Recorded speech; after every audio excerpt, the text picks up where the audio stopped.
j'en profite pour remercier les participants présents. C'est une conférence qui a été organisée à l'initiative de l'AESP, l'Association des étudiants en sciences sociales et politiques, et le groupe de travail ESOPOL, et puis l'ASOPOL, l'Association des alumni en sciences sociales et politiques. Je vais laisser ma collègue Andrea présenter un peu les intervenants, après quoi ils se présenteront eux-mêmes, et puis on va commencer cette conférence. Merci beaucoup Julia et merci à tous d'être là. Ça fait vraiment plaisir, même si on ne peut pas faire cette conférence, enfin ce débat en présentiel, au moins on peut le faire d'un autre moyen. Donc, comme Julia vient de le dire, c'est un débat qui a été organisé par l'ESOPOL, dont je suis la responsable, et qui fait partie de l'AESP et puis l'ASOPOL. Pourquoi on a voulu faire ce débat? Finalement, on l'appelle débat, ce sera plutôt une discussion qui se veut constructive et enrichissante. On a voulu le faire parce que c'est un débat qui va porter sur la thématique des médias et du Covid, comment a été traitée l'information dans les médias dans cette période de crise sanitaire qui est inédite dans un niveau mondial. Nous, ce qu'on voulait, c'était avoir deux visions qui pourraient certes être différentes, mais aussi complémentaires sur justement ce traitement de l'information pendant ce temps de crise. Et justement, pour avoir deux visions différentes, on a décidé de demander à Madame Catherine Riva et Monsieur Étienne Kocher, qui sont avec nous ce soir, de venir intervenir. Donc, Monsieur Étienne Kocher, qui travaille à la RTS comme correspondant au Palais fédéral, Madame Catherine Riva, qui est cofondatrice du bureau d'investigation Recheck et puis qui est spécialisée dans le domaine de la santé. Mais ils vont se présenter un peu mieux plus tard. Je tiens quand même à préciser, avant que ça commence, que nos deux intervenants de ce soir vont parler en leur nom à eux, personnellement, en tant que journalistes. Ils ne vont en aucun cas parler au nom de leurs médias respectifs. Je pense que c'est important de le rappeler. Et puis, avant de laisser la parole aux intervenants, est-ce que Julia, tu as quelque chose à rajouter? Oui, peut-être au niveau du format. Donc, il s'agit d'un format conférence sur Zoom. Donc, c'est un petit peu différent des réunions traditionnelles auxquelles vous êtes habitués. Si vous avez des questions, n'hésitez pas à lever la main et on activera vos micros. Et puis, après avoir activé vos micros, il vous faudra faire une demande pour activer la caméra de manière à ce que les panélistes puissent vous voir. C'est quand même plus sympathique quand on voit la personne qui nous adresse une question. Voilà, donc on va démarrer tout de suite. Ouais, donc je vais laisser nos deux intervenants se présenter déjà, pour qu'on sache un petit peu plus qui vous êtes, et votre parcours et ce que vous faites dans la vie. Je ne sais pas si l'un ou l'autre veut commencer, peut-être Madame Riva. Oui, d'accord. Bon, bonsoir tout le monde. Merci d'être là, même si je ne vous vois pas. Pour moi, c'est curieux aussi. Donc, je me présente. Je m'appelle Catherine Riva, j'ai 51 ans. Je suis journaliste indépendante pratiquement depuis que j'ai eu ce qu'on appelle mon RP, c'est-à-dire depuis que je suis autorisée en fait à travailler comme journaliste. On estime que j'ai une formation qui a été suffisante pour ça. Il y a une dizaine d'années, je me suis spécialisée dans le domaine de l'enquête, dans le domaine de la santé. Et en 2015, j'ai fondé avec une autre journaliste d'enquête qui s'appelle Serena Tinari Recheck. Donc Recheck, c'est un bureau d'enquête indépendant qui est non-profit, c'est-à-dire que tous les contenus qu'on produit sont sous licence Creative Commons. Ils peuvent être reproduits à partir du moment où on nous en demande la permission. On est aussi les deux co-autrices d'un guide qui vient de sortir, qui pour l'instant n'est disponible qu'en anglais, qui a été publié par le réseau international du journalisme d'enquête, le GIJN, qui s'appelle justement l'enquête dans le domaine de la santé et de la médecine.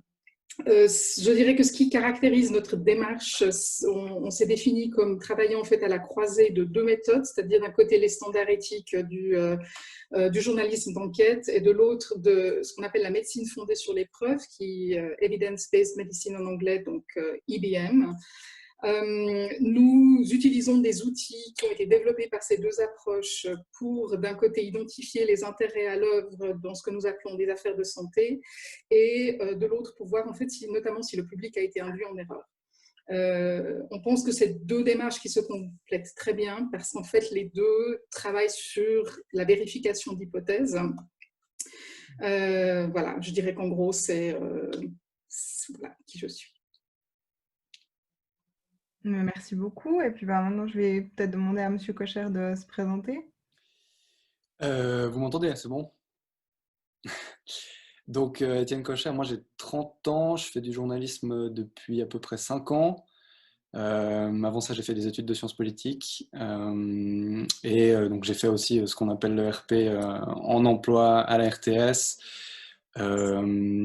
Ensuite, j'ai fait quelques années de correspondant régional pour la radio. Donc moi, je travaille pour la radio, pour l'actualité à la radio. C'est assez important pour la discussion de ce soir aussi, de savoir, moi ce que je fais, c'est de l'actualité. Savoir, je travaille pour un média quotidien qui produit plusieurs émissions chaque jour.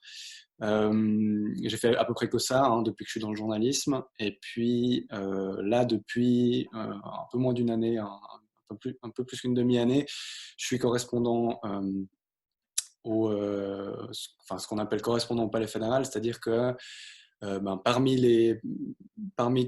parmi ma rédaction, je fais partie des personnes qui sont censées parler, expliquer, raconter ce qui se passe en termes de politique suisse fédérale et ce qui se passe aussi un peu plus largement au niveau de la Suisse.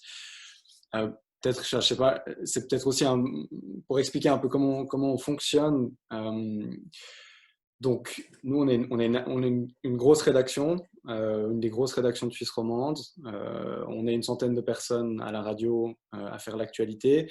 À la télé, c'est pareil, ils sont même un petit peu plus, ils sont 150. Et donc, nous, on produit chaque jour 2 heures d'émission le matin, des petits journaux toutes les heures, 1 heure d'émission de débat politique qui s'appelle Forum le soir, et puis encore un journal d'une demi-heure à 12h30. Pour faire ça, donc on a une centaine de personnes. Il y en a certains qui font que de la présentation, c'est-à-dire qui parlent directement en préparant leur texte, etc. Et puis d'autres qui font le travail de journalisme du début à la fin, c'est-à-dire chercher les informations, chercher les interlocuteurs, vérifier, etc., préparer, écrire, et ensuite mettre ça sous forme radio, vu que c'est ce qu'on fait. Et donc, on est une petite équipe de 7 ou 8 à couvrir l'actualité politique à Berne. Ce qui veut dire qu'on est en moyenne en fait 4 ou 5 par jour à travailler et à avoir comme mission principale, en guillemets, de faire ressortir, de raconter ce qui se passe, ce qui se débat, ce qui se décide au niveau politique en Suisse. Un peu tous les jours. Qu'est-ce qui est important d'autre à dire? Et puis à questionner les décisions du gouvernement, les décisions du Parlement.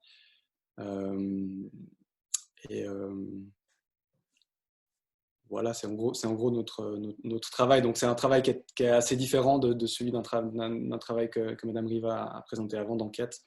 Et on va y revenir, mais je pense que c'est un travail assez complémentaire. Merci beaucoup, c'est hyper intéressant. On a maintenant peut-être un cadre un peu plus précis de qui vous êtes et puis de comment ça va être vraiment intéressant d'avoir vos deux visions. Justement, aujourd'hui, on vous met un peu sous le feu des projecteurs de par vos spécialisations qui sont différentes mais qui peuvent se compléter.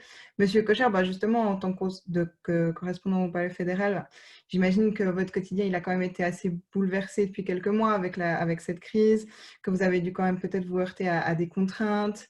Par rapport à votre métier. Madame Riva, en tant qu'experte de la santé, vous avez pu aussi observer peut-être les effets des annonces des laboratoires pharmaceutiques, par rapport à la course au vaccin notamment.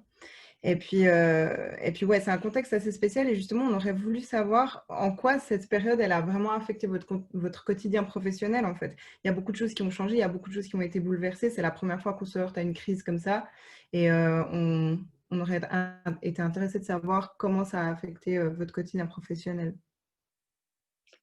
Je laisse peut-être, je ne sais pas s'il y en a un des deux qui a envie de commencer, peut-être Monsieur Cocher. Ok. Ouais, peut-être avant d'expliquer en quoi ça en quoi ça a changé ou pas. Peut-être déjà expliquer en 2 mots quand même le travail quotidien qu'on fait. Ce qui est le plus marquant et ce qui est le plus intéressant, puis pourquoi aussi c'est intéressant de me faire venir, je pense, c'est les décisions du gouvernement. Et ça, de tout temps, en guillemets, c'est une partie de notre travail. Je sais pas, un tiers, une moitié du temps qu'on passe et des sujets qu'on fait, c'est de rendre compte, d'analyser, de remettre en question les décisions des autorités politiques, du gouvernement ou du Parlement. Concrètement, une des formes que ça prend, c'est la conférence de presse du Conseil fédéral. Et puis c'était ça un peu les moments aussi emblématiques de cette période-là. Ces conférences de presse-là, particulièrement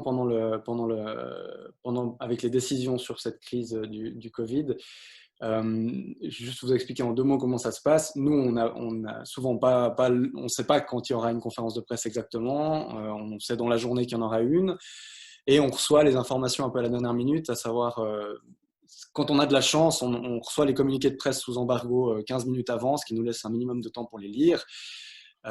Et ensuite, on arrive dans cette fameuse salle du conseil des conférences de presse avec ce travail qui est notre travail pour lequel on est formé et qu'on sait faire, mais qui est quand même assez délicat dans tous les cas, de en même temps écouter ce que les responsables politiques nous communiquent, de lire les détails des lois qu'ils amènent, de préparer notre compte-rendu qu'on va devoir faire après, de préparer des questions qu'on va leur poser, de préparer les questions pour les présentateurs pour lesquels on travaille, et ensuite de poser ces questions.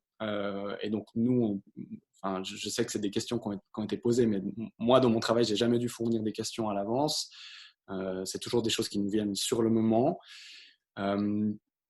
Et ensuite, on a souvent je sais pas, des fois ça peut être tout de suite, des fois on peut avoir quelques heures pour mettre ça en forme et puis en faire un compte rendu, éventuellement aller chercher des réactions, les premières réactions politiques ou autres par rapport à ce qui a été annoncé. Ce qui a changé du coup par rapport à ça, c'est que des événements comme ça, déjà il y en a plus dans une période de crise sanitaire comme ça. Il y en a de base, il y a plus de décisions du gouvernement, elles sont plus attendues, elles ont un impact énorme. Il y a moins d'activité du Parlement, surtout au début, ce qui change pas mal. Je pense qu'un des aspects, c'est l'ampleur du sujet et la complexité du sujet. C'est-à-dire que tout à coup, dès le début, on a des décisions politiques qui sont prises sur des situations sanitaires et puis ensuite aussi économiques, qui sont des thèmes qui sont complexes et desquels on n'est pas a priori spécialiste. Chez nous, on se répartit un petit peu les thématiques, mais on est censé pouvoir parler de tout. Donc, ça nous amène de base une certaine... en même temps, c'est notre job. Donc, on est habitué, mais ça nous amène une certaine modestie par rapport à ce qui est annoncé. Puis aussi une grande envie de savoir, d'aller trouver les sources qui vont nous permettre de comprendre ce qui nous amène ça. Une des choses qui a été surtout au début difficile, c'est que dans ce travail de rendre compte et de remettre en question les décisions politiques, nous, on ne crée pas le débat à partir de notre tête seulement, on le crée à partir de ce qu'il y a dans la société, dans la politique d'une part, et puis dans la société civile d'autre part. Une des difficultés surtout au début, c'est qu'il n'y avait plus de débat politique, parce que le Parlement ne se réunissait plus, et parce que aussi, dans plein de parties de la société, il y avait au début beaucoup de modestie, beaucoup de on ne sait pas, c'est des questions compliquées, donc on va éviter, on va faire confiance. Ça, c'est tout un aspect aussi, c'est la crédibilité du gouvernement. En Suisse, on a un gouvernement qui est, par rapport à d'autres pays, qui est dans son fonctionnement, qui se veut, en tout cas, relativement transparent, relativement ouvert, et qui donc bénéficie d'une assez grande crédibilité, spontanément aussi auprès de nous, les journalistes. Donc, un des gros défis, ça a été de trouver les voix, les personnes qui s'y connaissent plus sur ces questions-là pour les expliquer, pour les remettre en question, pour les discuter, etc.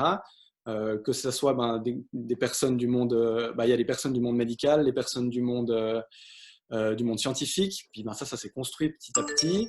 Un autre aspect qui a changé notre travail, c'est que tout à coup, enfin, on a l'habitude d'avoir une certaine responsabilité dans ce qu'on fait, et puis de savoir que la manière dont on va parler d'une question, elle va influencer ce que des milliers de gens en pensent, même si c'est toujours, enfin, voilà, il y a plusieurs, on est beaucoup à faire ça. Là, il y a quand même une responsabilité qui est un peu rehaussée, parce que tout à coup, ce qu'on nous dit, puis ce qui paraît évident, c'est que comme c'est une épidémie, il en va de la vie des gens. Et c'est quelque chose qui a un gros impact, donc on prend tout de suite des pincettes. On ne va pas s'empêcher de poser des questions. Et je crois qu'à aucun moment, moi et les collègues que je fréquente à Berne, on s'est empêché de poser des questions. Mais par contre, dans les traitements qu'on va faire, on va se dire, ok, mais quel va être l'impact de ça? Donc on va y réfléchir à 2 fois, enfin même encore plus, parce que normalement, c'est ce qu'on fait de toute façon.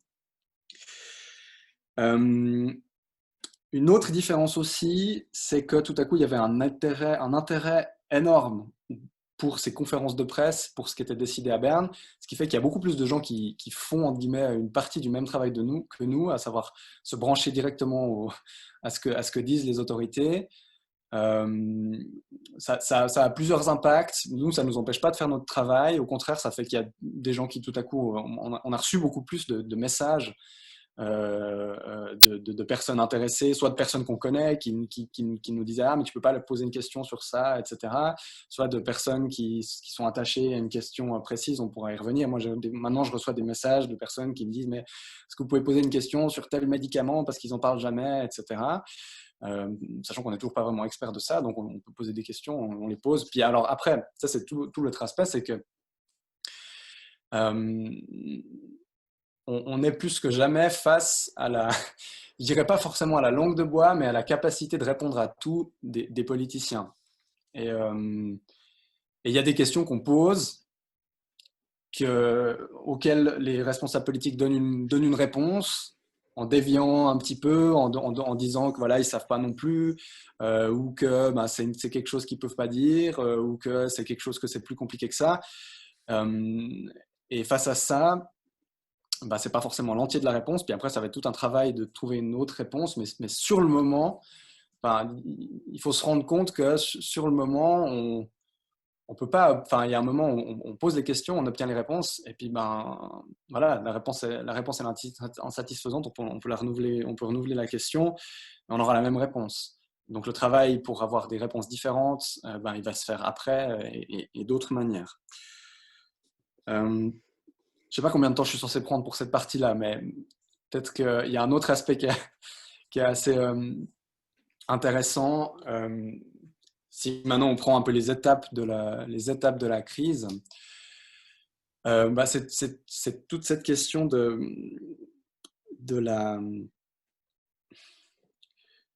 est-ce qu'on fait confiance à ce qu'on nous dit. Et je pense qu'une des questions alors là, je vais essayer d'être à titre personnel, une des questions qui m'a un peu chamboulé pendant cette pandémie, toujours par rapport on est toujours par rapport à ce que dit et ce que fait le gouvernement, hein, parce que moi je traite très peu les chiffres de l'épidémie, la maladie en elle-même, etc. C'est de constater par les faits que les décisions politiques, elles sont prises dans un mélange d'influence et de décisions scientifiques, mais aussi déjà d'incertitudes et aussi de décisions politiques, de santé publique, qui peuvent être contestables et qui sont pas, tout n'est pas évident, c'est des choix. Et c'est vrai que je pense que toutes les autorités politiques ont tendance à essayer de pas trop mettre en avant le côté choisi de ce qu'ils font, parce que plus on met ça en avant, plus ça laisse la place au questionnement, etc., sans pour autant aller dans le mensonge. Et à titre personnel, si on prend une question très concrète, qui est la question des masques, pendant les premiers mois, pendant le premier confinement, on nous a dit les masques, non, les masques, on ne va pas mettre d'obligation de porter les masques. Et il y a eu tout de suite un débat. C'était tout de suite dans les questions des journalistes. Ah, mais est-ce que vous nous dites pas ça parce qu'en fait vous en avez pas, puis en fait ce serait utile et pour beaucoup de gens les masques c'est ce qui va nous sauver, etc. Et moi j'ai fait partie de ceux qui accordaient une certaine crédibilité à ce que disait le gouvernement, et j'en accorde encore une certaine crédibilité aujourd'hui, mais elle a bien baissé parce qu'ils avaient des arguments et puis ils disaient non, mais c'est le masque, si on le met mal, et les gens ils savent pas le mettre, et en plus ils vont du coup aller plus proches les uns des autres, donc c'est pas utile, etc. Sauf que on pouvait avoir ce débat-là à ce moment-là, puis après il a fallu forcément plusieurs mois, puis ça on pourra revenir aussi, le fait que malheureusement à nous les journalistes et à nous les médias, ça nous prend du temps pour revenir, pour aller voir en détail ce qui a été fait concrètement, puis pouvoir dénoncer ce qui a été fait de faux. On sait maintenant avec les PV des décisions qu'ils prenaient à Berne en mars, à cette période-là, que c'était en partie une question de stock et puis en partie une question qu'ils pensaient que la population, que sur les masques, ils n'étaient pas complètement honnêtes avec nous. Et ça, c'était une leçon pour moi de dire, ok, en fait, on peut se faire avoir. Et puis je pense que on se fait avoir et faut essayer de faire en sorte de se faire avoir le moins possible, mais sur le moment, dans le feu de l'action, dans l'actualité quotidienne, c'est difficile de ne pas se faire avoir complètement. D'où le fait aussi de prendre des pincettes. Puis il y a toute la question de l'alarmisme ou alors de minimiser, etc. On est dans une espèce de recherche d'équilibre constante qui est c'est notre job, mais en guillemets, ça a plus d'impact et d'importance que jamais de le faire correctement. Ouais, je pense que je vais m'arrêter là. Puis... Mais merci, c'était vraiment hyper intéressant. On voit justement, c'est vraiment intéressant de justement voir tout ce qui change pendant cette période, tout ce qu'il y a. Au final, c'est un poids qui se rajoute sur les épaules parfois, et c'était vraiment intéressant d'avoir votre point de vue là-dessus. Et du coup, je laisse volontiers Madame Riva nous faire part de son expérience à elle. Oui, j'ai trouvé aussi très intéressant ce qu'a dit Étienne Kocher, parce que effectivement, je crois qu'il faut bien exposer en fait les contraintes de flux tendu en fait dans lesquelles travaille un média d'actualité. J'ai été moi-même aussi correspondante à Zurich pendant quelques mois pour la radio romande. Justement, je venais du magazine et je suis passée dans les news, et c'est vrai que c'est une différence de rythme qui est très importante, et c'est effectivement un flux tendu dans lequel c'est difficile tout d'un coup en fait de prendre du recul. Parce qu'on a cette contrainte de toujours devoir fournir des contenus. En ce qui me concerne, ce qui a changé pour moi, c'est d'un côté, en fait, cette crise est là pour nous. Donc, je parle vraiment, je pense là, sans problème, en mon nom et au nom de Serena Tinari. Elle avait beaucoup d'éléments, en fait, de déjà-vu. C'est-à-dire qu'il s'est mis en place des mécanismes et des automatismes de réflexion qu'on avait déjà pu observer, par exemple, dans une nettement moindre mesure avec la grippe aviaire H5N1, et après quand même beaucoup plus avec la grippe H1N1 en 2009. D'ailleurs, en fait, on a retrouvé certains acteurs qui avaient fait qui avaient produit des affirmations fortes en fait sur ce qu'allait provoquer ces épidémies. On a retrouvé les mêmes en fait actifs en 2009 et cette fois-ci en 2020.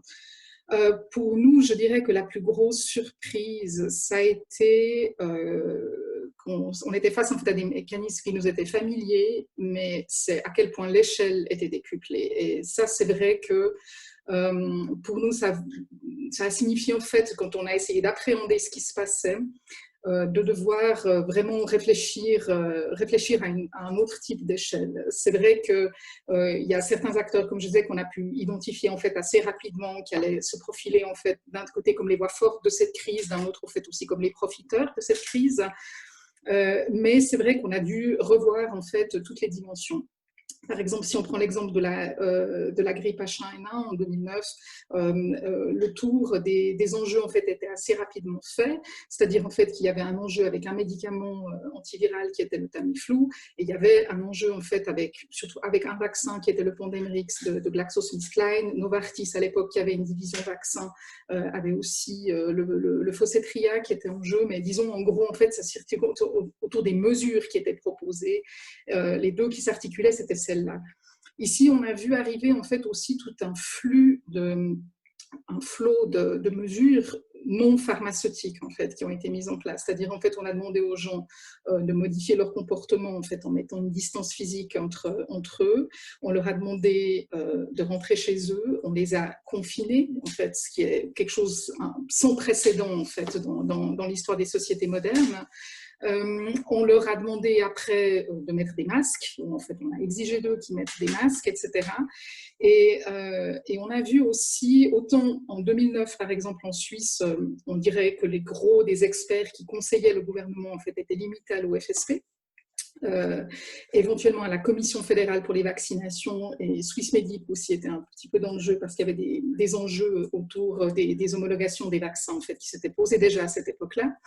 En revanche, ce qu'on n'avait pas, c'était ce groupe, comme on a actuellement la Task Force Covid, qui a été instaurée dans la précipitation, alors que le Parlement, en fait, s'était déjà mis hors jeu. Et ce qui a changé, en fait, aussi, c'est que, pour la Suisse, en tout cas, entre 2009 et 2020, ce qui avait changé, c'est que le peuple avait accepté la révision de la loi sur les épidémies. Et par exemple, en 2009, même si le gouvernement à Berne avait voulu instaurer des mesures clapées, il n'aurait pas pu parce que simplement, en fait, il n'en avait pas les prérogatives. Avec l'acceptation de la révision de la loi sur les épidémies, c'est quelque chose qui a complètement changé. Et donc aussi, ce qui a changé également, c'est que du fait qu'il y avait un confinement, du fait qu'on restreignait l'accès au palais fédéral, en 2009, vous aviez, il n'y avait pas seulement en fait, les journalistes accrédités au palais fédéral qui avaient accès en fait, au gouvernement. Il aurait été impensable que des conseillers fédéraux disent qu'ils ne répondraient plus aux questions, qu'ils n'étaient pas disponibles pour des interviews individuelles en fait, à la fin des conférences de presse. Là, c'est ce qui s'est passé. Donc voilà, donc je dirais que ce qu'il y a eu vraiment, en fait, ça s'est décuplé au niveau de l'échelle. On voit aussi arriver en fait, dans cette crise des acteurs qui n'existaient pas encore vraiment, qui avaient essayé de s'implanter en fait, à l'époque en 2009. Je pense notamment aux GAFAM, à tout l'aspect aussi du big data et ce qu'on appelle en fait aussi la digital epidemiology, c'est-à-dire l'épidémiologie numérique. C'était des disciplines qui n'existaient pas à l'époque. Google avait essayé en fait de lancer cette espèce de tracker qui en fait en fonction des demandes de recherche qui étaient faites permettait de dire en fait si des personnes étaient infectées ou pas en fait pour essayer de suivre la propagation de l'épidémie. Ça avait fait un flop gigantesque, mais c'est intéressant de remarquer que c'est précisément cet outil-là en fait, qui a incité un chercheur comme Marcel Salaté, qu'on a beaucoup vu en fait, après dans les médias, en fait, justement à se lancer aussi dans ce genre d'épidémie. Donc en fait, c'est vrai que d'un côté, c'est une crise qui est complètement inédite, unique. Par bien des côtés, elle a quand même des traits communs en fait, avec d'autres qu'on a vus avant. Et je dirais que nous, ce qui nous a manqué, ça a été justement des mises en perspective par rapport à ces histoires-là. C'est-à-dire en fait que c'est pas quelque chose qui est sorti de nulle part. Et je dirais qu'on est consciente, en fait, Sernat Tinari et moi, on est conscientes toutes les deux des contraintes dans lesquelles travaillent en fait les journalistes pour les news. On est consciente aussi de l'effet de sidération en fait, qu'il y a eu au début, parce que c'est vrai que c'est quelque chose qui s'est décidé tout d'un coup en 3 jours. En fait, en 3 jours, le pays a été mis à l'arrêt. Comme je dis, tout ce qu'on a comme principe de subsidiarité en Suisse, qui est quand même en fait un des fondements, aussi bien constitutionnels que de décision politique en principe, a été mis entre parenthèses, c'est-à-dire que tout d'un coup, il n'y avait plus que le Conseil fédéral qui prenait des décisions et les cantons étaient consultés, mais en fait, ils devaient suivre sur ce qui était fait. Et donc là aussi, on est aussi en principe un pays qui mise énormément sur la responsabilité individuelle. C'est quelque chose qui a été assez peu pris en compte en fait dans les décisions qui ont été prises au palais. Donc voilà, je dirais que ce qui nous a vraiment impressionné, ça a été la dimension et tout d'un coup, je dirais qu'à côté des suspects usuels qu'on peut avoir en fait là-dedans, qui sont toujours là et qui sont même plus nombreux qu'avant parce que il y a une dimension en plus qui a été rajoutée, c'est aussi celle des tests en fait. À l'époque H1N1 en fait on testait pratiquement pas. Là, les tests sont devenus un enjeu énorme. Aussi, donc, les mesures non pharmaceutiques en fait, ont une place très impressionnante.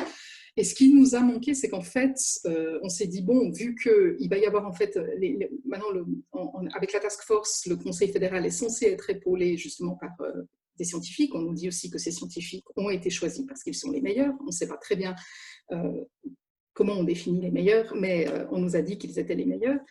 Ce qui nous a quand même impressionné, c'est que avec ce pôle de compétences scientifiques Hervé, c'est qu'en fait, il n'y a aucun accompagnement scientifique des mesures qui sont imposées à la population. C'est-à-dire, en fait, on a aucun essai qui est en cours pour évaluer si le port des masques fait une quelconque différence en fait en termes de transmission de l'infection, en termes d'hospitalisation, en termes de décès. On n'a aucun accompagnement scientifique pour savoir si la distanciation sociale fait une différence, par exemple, par rapport au simple lavage des mains. Je dirais que la seule mesure qui actuellement en fait, est recommandée, imposée à la population, dont on a des preuves tangibles qu'elle est efficace, c'est le lavage des mains. C'est la seule. Cette crise dure depuis 9 mois et on n'a toujours aucun élément probant scientifique pour étayer des mesures qui sont quand même très contraignantes. Alors, je pense aussi que donc ça c'est un aspect en fait aussi du questionnement qui a manqué. On a vu surtout des experts qui étaient là pour finalement soit d'un côté soulever une inquiétude très forte dans la population, ou régulièrement aussi arriver finalement un peu comme la grêle après les vendanges quand le Conseil fédéral en fait avait dit qu'en fait on allait prendre telle et telle mesure et demander par voie de presse en fait que au contraire que les mesures devaient être en fait beaucoup plus sévères, par exemple qu'il était beaucoup trop tôt pour déconfiner, etc. Donc voilà, je dirais que pour nous, ce qui a changé, c'est ça, c'est-à-dire d'essayer de prendre la mesure en fait de tout ce qu'il y avait. On avait constaté déjà en 2009 des déficits assez importants dans la couverture média quotidienne avec la grippe H1N1, mais la grippe H1N1 s'était très vite dégonflée.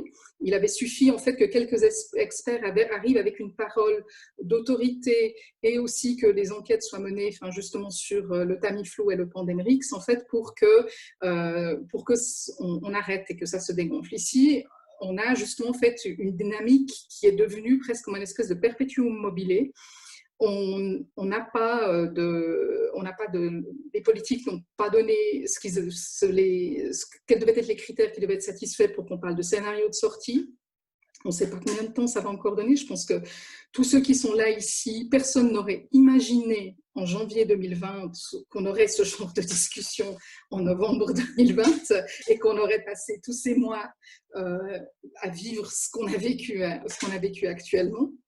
Donc, ce qui nous aussi nous a beaucoup impressionné, c'est que finalement, c'était possible d'imposer à une échelle pareille des mesures avec finalement une base scientifique extrêmement fragile et qu'il n'y ait pas de leçons qui soient tirées du passé. Beaucoup de gens ont été choqués quand on a appris par exemple que les fabricants de vaccins avaient passé des contrats avec les autorités dans lesquelles les fabricants, les laboratoires se dédouanent de toute responsabilité au cas où ces vaccins devaient présenter des effets indésirables importants, inattendus. Il s'était passé exactement la même chose en 2009. Le Conseil fédéral avait aussi négocié des contrats avec GlaxoSmithKline et avec Novartis, en fait, dans lesquels il y avait des clauses d'exclusion de responsabilité. Donc voilà, c'est qu'on a vu, il n'y avait pas vraiment de leçon du passé qui avait été tirée, et c'est quelque chose qu'on a regretté.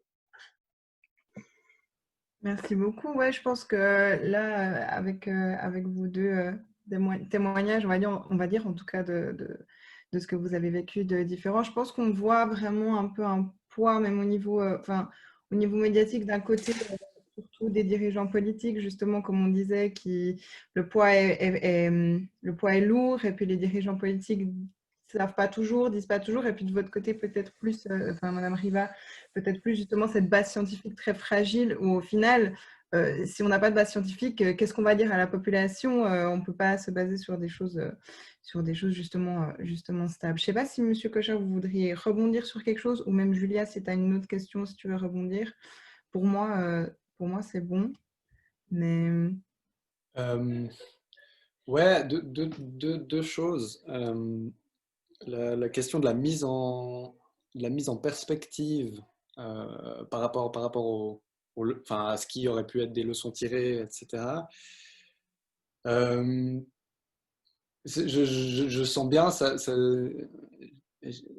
semble juste. Je vois pas trop comment on aurait pu le faire plus, et j'ai l'impression que ça a été fait, mais peut-être que ça n'a pas été, sans doute que ça n'a pas été assez fait. Et là, je pense que c'est clairement, il y a des médias des médias généralistes ou des médias de masse, en guillemets, avec grande audience, qui auraient pu le faire un petit peu plus, qui pourraient continuer à le faire un peu plus. Et puis sur ce qui est de l'accompagnement scientifique des mesures, en fait là aussi je trouve que c'est super intéressant, ça a l'air de tomber sous le sens. Et je me demande pourquoi il n'y a pas eu de... Déjà, pourquoi ça n'a pas été fait, et je ne sais pas si vous avez des hypothèses là-dessus sur pourquoi ça n'a pas été fait. Et je me demande aussi pourquoi est-ce qu'il n'y a pas eu de pression plus forte, plus audible, ou médiatique notamment là-dessus.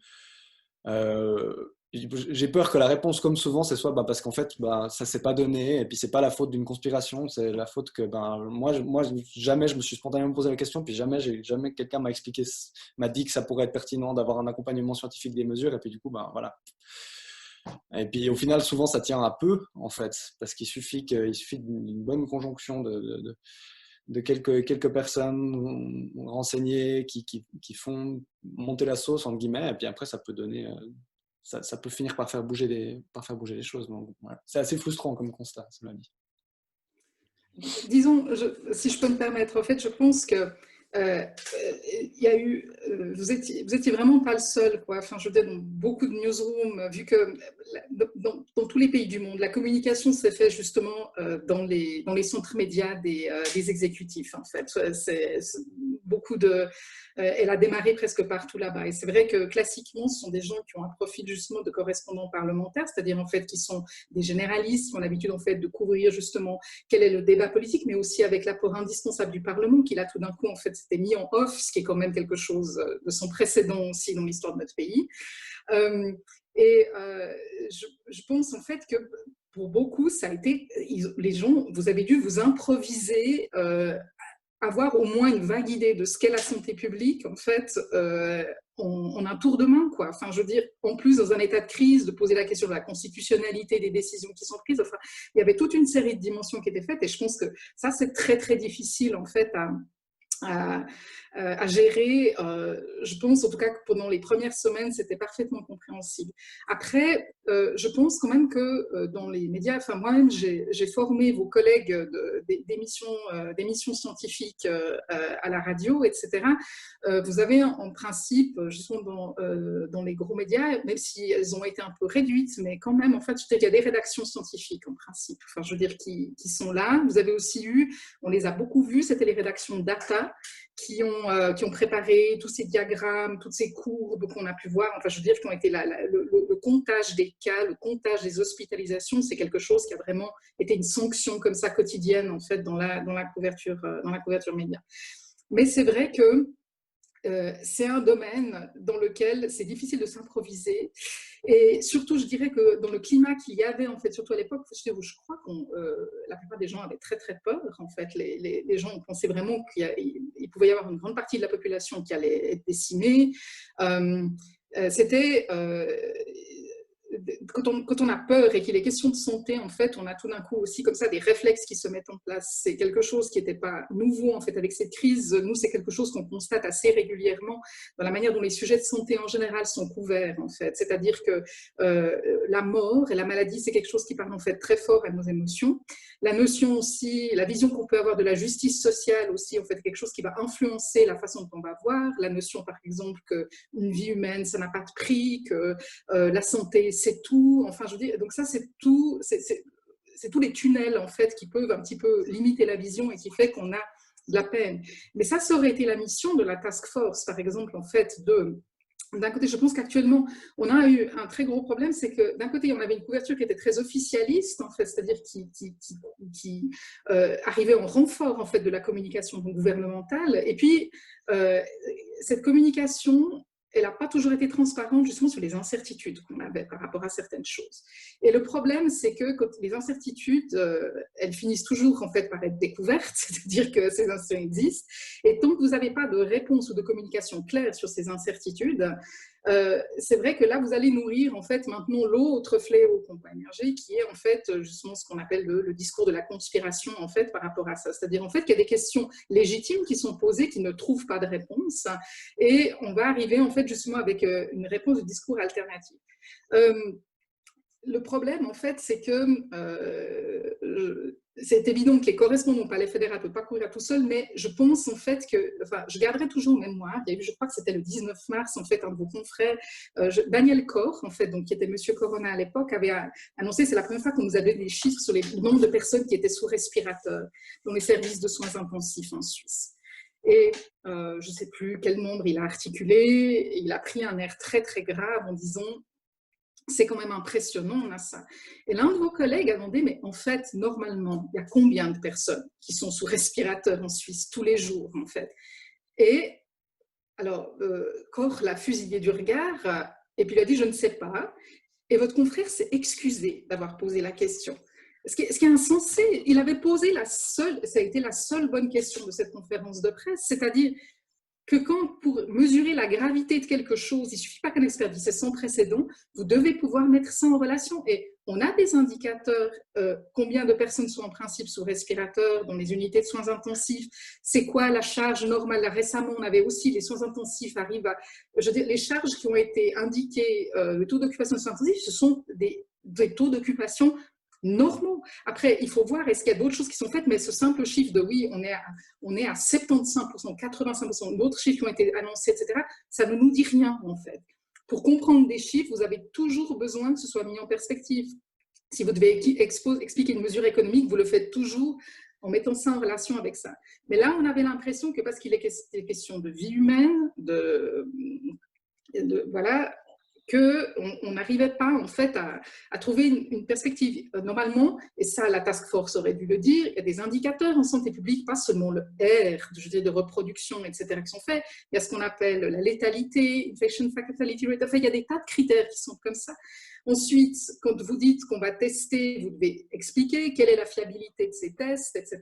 La seule chose qui est thématisée, c'est qu'il n'y a pas assez de tests, il n'y a pas assez de tests, etc. C'est la même chose quand on nous parle justement des vaccins maintenant qui vont arriver sur le marché. Au lieu de se dire où sont les données pour ces vaccins, on a simplement qui les aura en premier et combien ça va coûter. Donc en fait, c'est ça en fait qui a manqué. Et là, le problème, nous, on avait l'habitude de voir des problèmes de santé qui peuvent toucher soit des malades bien spécifiques ou, c'est vrai, par exemple, pour les mesures de prévention, certaines tranches de la population. Mais là, c'est vrai que ce qui est sans précédent, c'est que les mesures qui sont prises aujourd'hui, elles affectent absolument tout le monde en Suisse. Il n'y a pas une personne, en fait, qui n'est pas affectée d'une manière ou d'une autre par ça. Donc, ce serait très important de savoir si finalement, de donner les moyens aux auditeurs, aux téléspectateurs, aux lecteurs, est-ce que les mesures qui sont prises au nom de ma protection, de la protection de ma santé, est-ce qu'on me donne les éléments pour vérifier si elles sont justifiées, adéquates et proportionnelles, en fait, et proportionnées par rapport à ça. Et est-ce que les décisions que prend le gouvernement fédéral, en principe, la définition du gouvernement fédéral en Suisse, c'est que c'est un pouvoir faible. Est-ce que là, tout d'un coup, ce changement, cette bascule en fait qu'il y a eu, est-ce que c'est encore, est-ce que ça se justifie encore, par exemple? Donc là, je pense que oui, il doit y avoir en fait là, ce serait vraiment très important en fait de savoir où on en est. Et aussi, pour moi, un questionnement qui a manqué, c'est la légitimité de la task force. C'est-à-dire, ils sont là pour combien de temps? Comment est-ce que les disciplines qu'on a choisi d'être représentées l'ont été? Est-ce que si le peuple suisse n'est pas content du travail de la task force, il fait comment pour dire que ces gens doivent s'en aller? Est-ce qu'en Suisse, c'est le peuple qui décide? On peut trouver qu'il décide mal, ou etc. Mais enfin, en fin de compte, c'est lui qui prend les décisions. Il n'y a pas de mécanisme. Avec les commissions extra-parlementaires, par exemple, vous avez des mécanismes. Là, on n'en a pas. On n'a aucune transparence sur la façon dont elle a été nommée, etc. Donc voilà, je pense que ce seraient des questions qui seraient importantes en fait pour qu'on sache quelles sont les perspectives. Je vous remercie pour votre exposé. Donc, vous nous avez parlé finalement des acteurs à qui profitait cette crise. On a discuté également finalement de l'arbitraire du choix de ces membres de la task force, et puis finalement d'un d'un manque de retour, enfin, disons d'un manque de possibilité du peuple de faire valoir sa voix et sur les décisions qui ont été prises et puis qui ont finalement affecté tous les pans de notre vie. Moi, je vois qu'il y a des questions qui ont été posées. Je vous propose une dernière question avant de répondre aux personnes qui nous ont transmis leurs interrogations. Évidemment, toujours, aujourd'hui, tous les yeux sont braqués sur l'actualité. On a pu remarquer des contradictions, des omertas de la part des pouvoirs publics quant au discours sur l'efficacité des masques ou des controverses sur le manque d'action fédérale unifiée. Alors qu'en ce moment, on assiste à une sorte de valse des pouvoirs publics entre resserrement et assouplissement des mesures. Une valse qui est d'ailleurs âprement critiquée, hein. On a vu cet après-midi une vidéo fuitée de la part d'une conseillère nationale zurichoise UDC, Barbara Steinmann. Elle montrait en fait des centaines de conseillers nationaux qui étaient réunis lors de l'actuelle session pour fêter l'anniversaire d'Uli Maurer en chantant debout, dont la plupart sans masque. Bref, c'est des éléments qui donnent évidemment du grain à moudre aux critiques qui se font de plus en plus virulentes vis-à-vis des médias ou de l'action gouvernementale. Finalement, vous, en tant que journaliste, de quel œil est-ce que vous percevez le fait que les réseaux sociaux mettent à l'agenda des médias une thématique qui n'aurait pas forcément été traitée? Et puis, comment est-ce que vous l'intégrez comment est-ce que vous intégrez ces réactions-là qui sont assez véhémentes et également virales sur les réseaux sociaux et qui se font entendre de la part du grand public dans votre production médiatique? Je ne sais pas si vous avez vu cette vidéo. Non, je ne l'ai pas vu. Alors, Il y en a plusieurs. Enfin, c'était pas secret. Hein. On va vous la montrer un petit instant.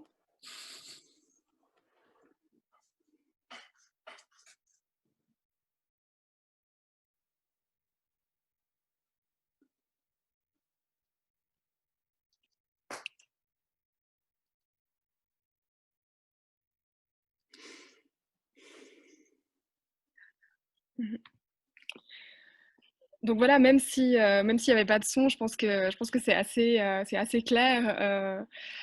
Donc, est-ce que vous pouvez nous en dire plus sur ces deux questions-là? Donc finalement, comment est-ce que vous percevez le fait que les réseaux sociaux mettent à l'agenda des médias une thématique qui n'aurait pas forcément été traitée?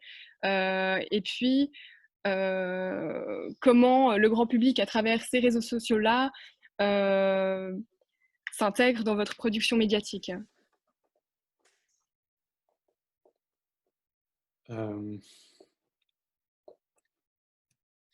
Bon, sur la vidéo,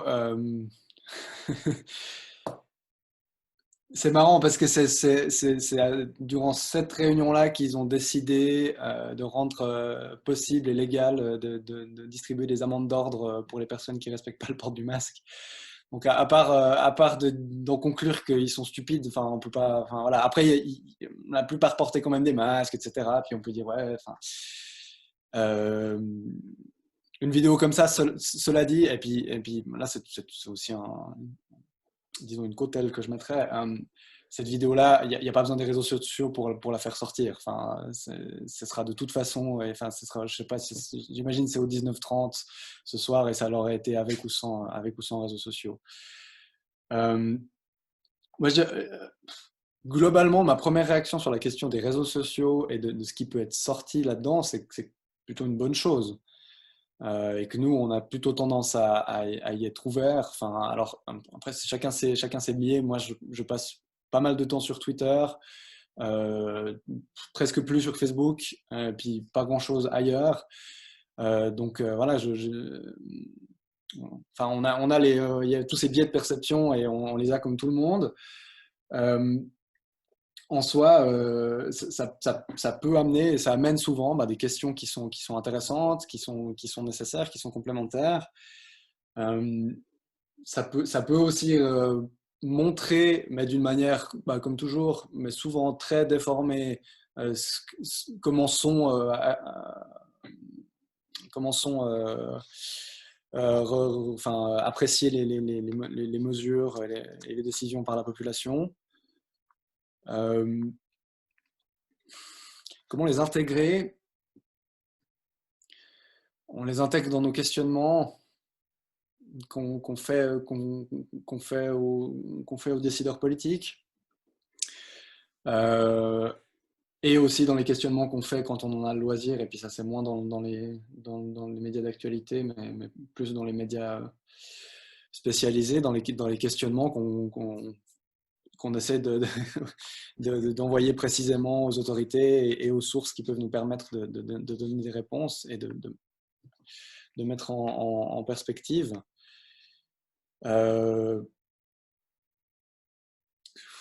Ouais, moi ça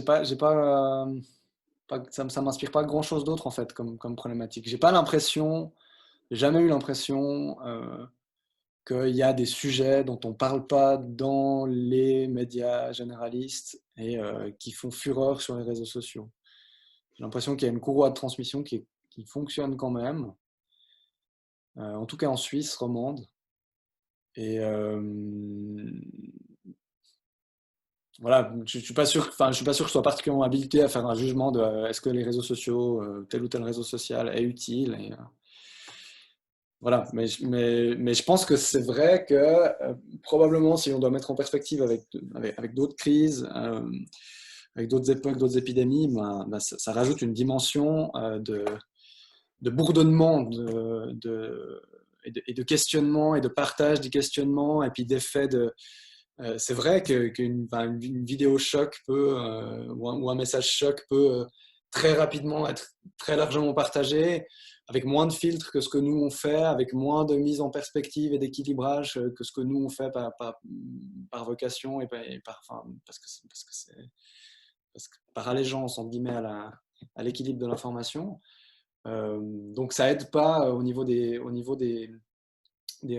réactions mesurées et puis de l'alarmisme respectivement on nous ment et tout ça c'est que des histoires qui servent à rien et tout ça n'est pas légitime. Donc ouais, ça met un coup de stress en plus. Voilà.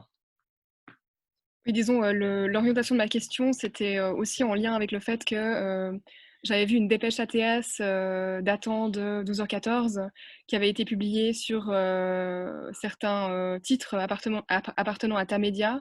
Et puis, j'ai pu voir que ça n'avait été repris que par un journal régional à 17h et quelques, quoi, alors que ça me semble quand même assez interpellant en tout cas.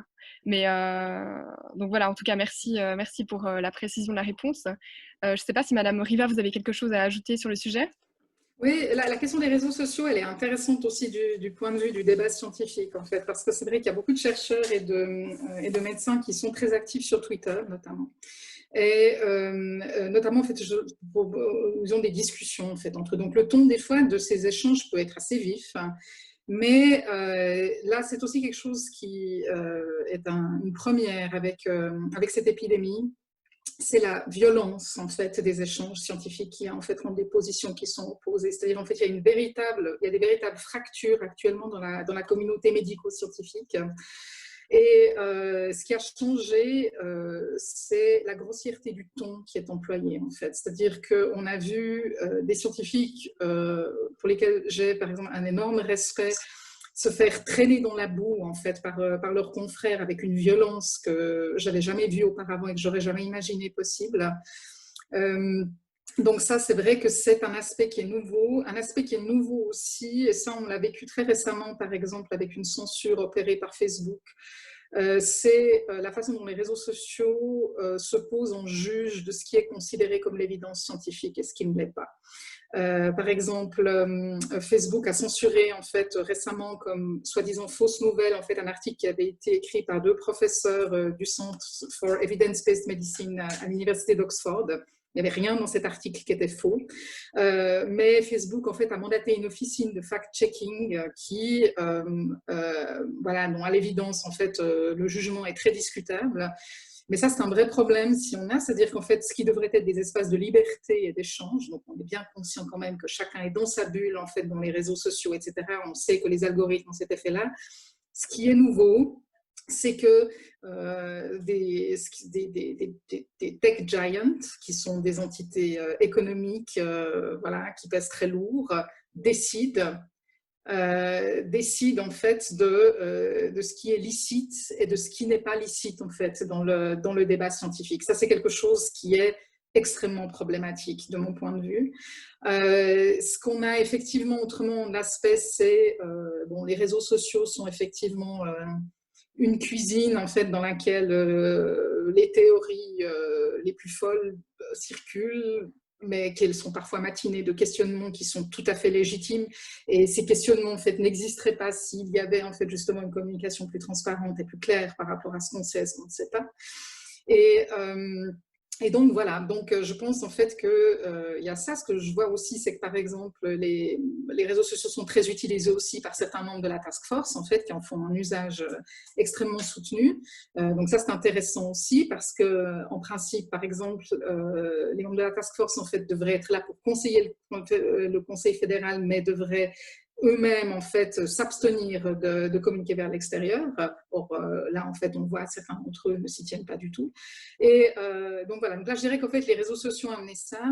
Ça, c'est qu'actuellement en fait je pense qu'il témoigne en fait aussi de fractures très profondes qu'il y a non seulement dans la communauté scientifique aussi, mais je dirais dans les communautés de manière générale. C'est que cette crise, elle a eu en fait un effet assez, je pense, qui va être assez dévastateur à moyen et long terme dans les sociétés. En fait, c'est les divisions qu'elle a suscitées. Ça va être extrêmement difficile en fait que les gens réussissent de nouveau en fait à se tendre la main et puis à passer par-dessus leurs différends. Voilà. Je vous remercie pour cette intervention. Je pense qu'on a finalisé l'heure gentiment. Je vois qu'on a quand même pas mal de questions. Je vous propose de passer aux réponses aux questions. Est-ce que ça vous convient? Oui. Très bien. Je vois qu'il y a une première question de Madame Amel Debay. Amel, peut-être que vous souhaitez prendre la parole?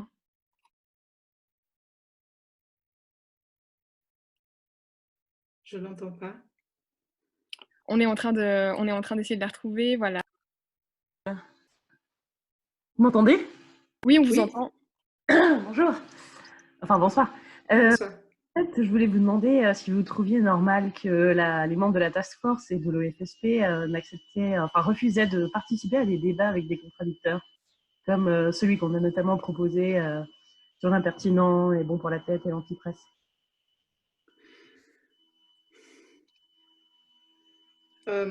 Je sais pas.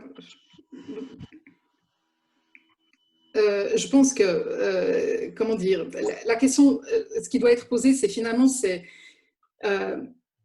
au nom de quoi en fait la task force, enfin quel est son rôle en fait, qu'est-ce qu'elle doit jouer? Je pense qu'on a un problème déjà actuellement en fait de définition, quoi. Enfin, je veux dire, c'est qu'elle est pas claire par rapport à ça.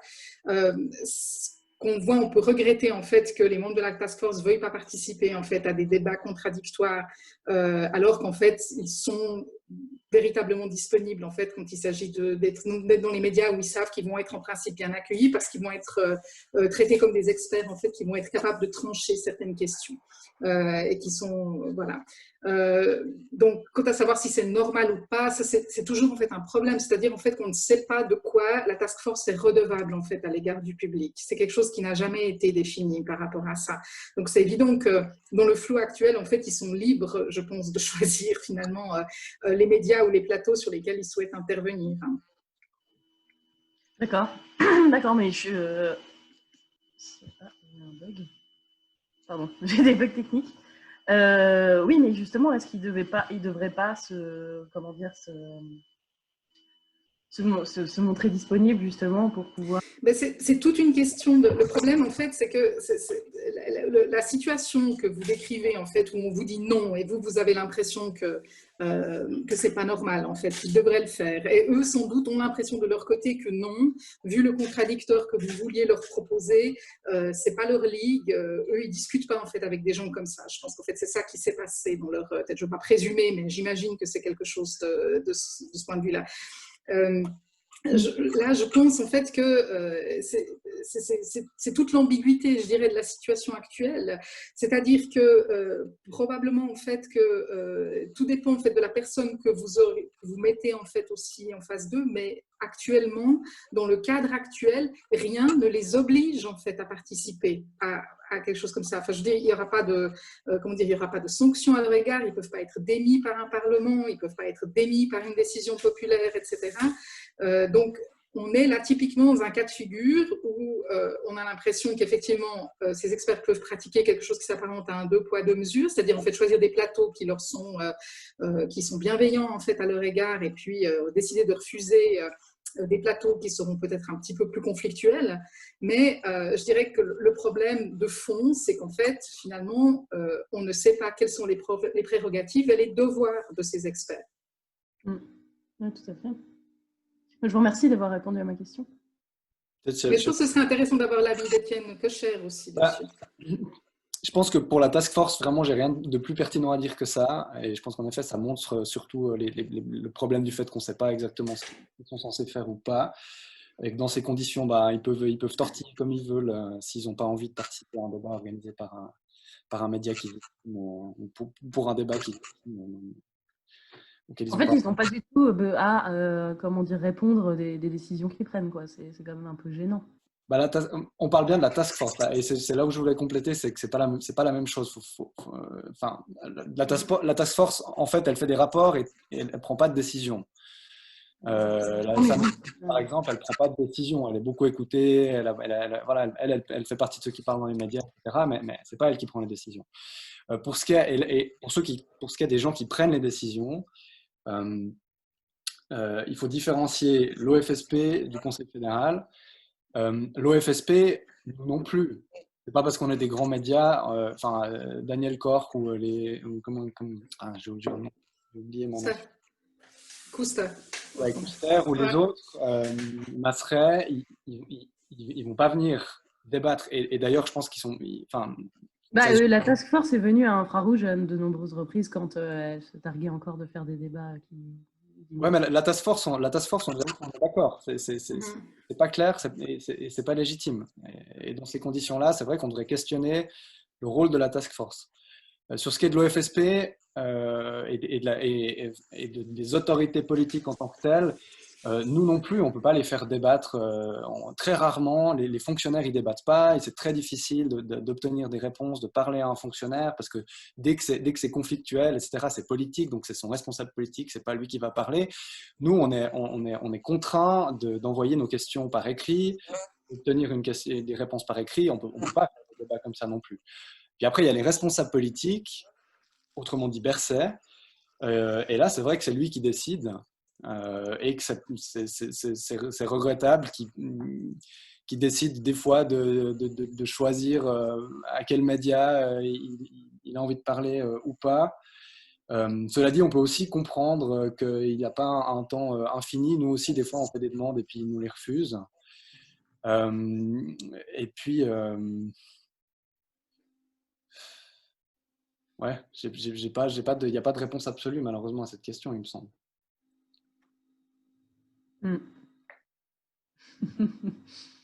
Je n'ai pas envie de bloquer la ligne, hein. Je vous laisse prendre d'autres questions.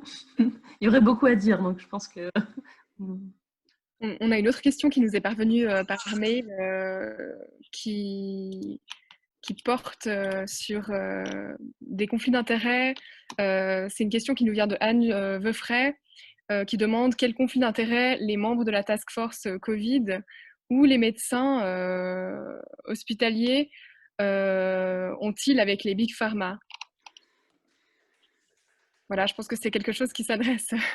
Alors, donc, en ce qui concerne la task force, je peux vraiment que suggérer à ceux qui assistent à cette discussion d'aller sur le site web de la task force parce qu'en fait, ils y déclarent en fait leur conflit d'intérêts, c'est-à-dire que c'est quelque chose en fait que les services juridiques de l'OFSP et du SFDI leur ont demandé de faire en fait. Donc au début ils ne les avaient pas et c'est quelque chose qui a été ajouté. Donc en fait vous pouvez aller voir, ils sont quand même nombreux dans cette task force donc ça prend du temps, mais je veux dire vous pouvez aller voir quels sont leurs conflits d'intérêts.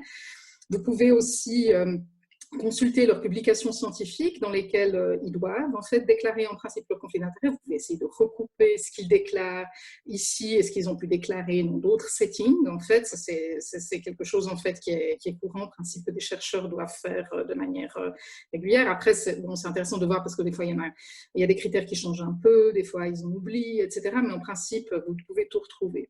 Pour les médecins hospitaliers, c'est la même chose. Je vous encourage à aller essayer de voir qui sont les chefs de service et puis ensuite de chercher les publications de ces chercheurs de service et d'aller voir aussi quels sont les conflits d'intérêts qu'ils ont déclarés. Si vous n'arrivez pas à accéder aux publications scientifiques parce qu'elles sont payantes, il y a un portail fantastique qui existe depuis quelques années qui s'appelle Sci-Hub et qui vous donne en fait un accès libre à toutes ces publications qui en principe sont derrière des paywalls et dans lesquelles vous pouvez chercher donc les mots-clés à chercher, c'est disclosure, conflicts of interest, etc. Vous pouvez en fait aller voir. Je crois que la question qui est sous-jacente en fait là derrière, c'est c'est quelque chose que pour moi j'appelle en fait le faux débat en fait entre les partisans du traitement à l'hydroxychloroquine, donc c'est-à-dire le protocole Raoult et le remdesivir en fait qui a été posé comme quelque chose d'opposé. Bon, on va quand même noter que ce qui est intéressant, c'est qu'en France en fait là où le comité scientifique où Raoult en fait avait dénoncé les conflits d'intérêts des membres de ce conseil scientifique avec Gilead, qu'en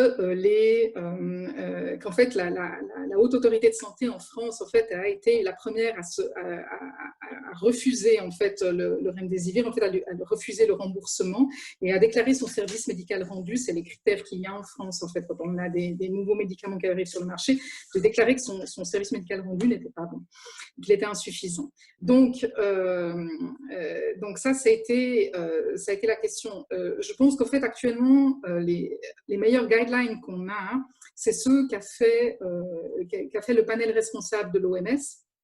L'OMS ne fait pas toujours du bon travail, mais là, elle a fait du bon travail. C'est-à-dire qu'en fait, elle a conduit un très grand essai randomisé contrôlé. J'ai cherché les chiffres tout à l'heure. En fait, voilà. Donc, en fait, vous avez actuellement le Solidarity. Il y a 12 000 participants, c'est beaucoup. En fait, c'est un gros essai randomisé contrôlé et qui a l'avantage justement d'être ce qu'on appelle un essai randomisé contrôlé et pas des études observationnelles rétrospectives, c'est-à-dire un setting, un design en fait qui limite beaucoup les biais. Or, ce qui ressort en fait, c'est que le remdesivir n'est pas recommandé, que ce soit pour les formes légères de Covid, les formes sévères et les formes critiques. La même chose pour l'hydroxychloroquine et la même chose pour la combinaison lopinavir, ritonavir et interféron. Ce que l'on a autrement, c'est que, parce qu'en fait, elles ont pas peu d'effets sur la mortalité, c'est ce qui est sorti en fait des randomisés contrôlés.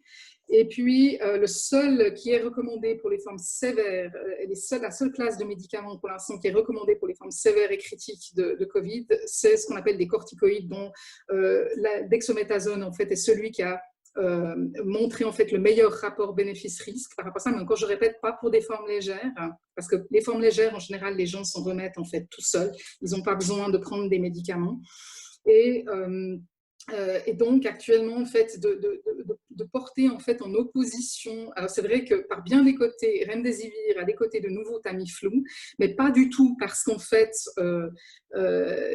comment dire, en fait parce qu'on aurait voulu imposer le remdesivir en fait pour empêcher un autre traitement qui serait super bon marché sans effet indésirable et qui marcherait très bien, mais simplement en fait parce que il s'est passé ce qui est en train de se passer avec les vaccins. C'est-à-dire qu'on commande déjà des achats avant même d'avoir vu les données. C'est quelque chose en fait qui n'a rien à voir en fait avec le fait qu'on voudrait étouffer en fait une thérapie. Parce que bon, j'aimerais juste rappeler que les thérapies qui n'ont pas d'effet indésirable, ça n'existe pas en fait. Tous les médicaments, donc des médicaments qui ont des principes actifs, on doit toujours regarder le rapport bénéfice-risque. Et les médicaments où le rapport bénéfice-risque est univoque, c'est quelque chose qui est rarissime en fait. Donc là, en l'occurrence, c'est évident que Gilead pose des très gros problèmes. Gilead est aussi effectivement le laboratoire qui avait développé le Tamiflu en fait avant que Roche ne rachète la licence et ne gagne 20 milliards de dollars avec. Donc c'est évident que eux ont la mémoire de ce qu'a pu rapporter la grippe H1N1 et c'est évident qu'ils sont tous dans la course en fait pour pouvoir rafler le gros jackpot. Et ils auraient tort de se priver parce que les gouvernements font exactement ce qu'ils veulent, c'est-à-dire commandent des achats de doses à l'avance, avant même d'avoir vu des données, en se basant uniquement sur les gouvernements n'ont pas plus de données que nous, c'est-à-dire des communiqués de presse. Donc là, on est vraiment au degré zéro de la preuve scientifique.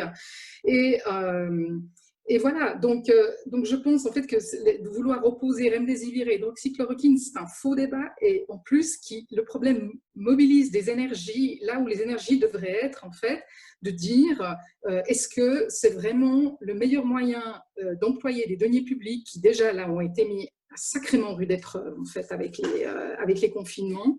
Est-ce que c'est vraiment le meilleur usage qu'on fait de deniers publics, c'est-à-dire de donner un blanc-seing en avance en fait à des acteurs qui se sont quand même distingués de manière régulière et répétée par leurs activités criminelles pour lesquelles ils ont été condamnés. Ce n'est pas une accusation en l'air que je lance. En fait, toutes les firmes ont dû payer des amendes absolument colossales, par exemple dans des procès aux États-Unis, toutes les firmes qui sont actuellement en lice.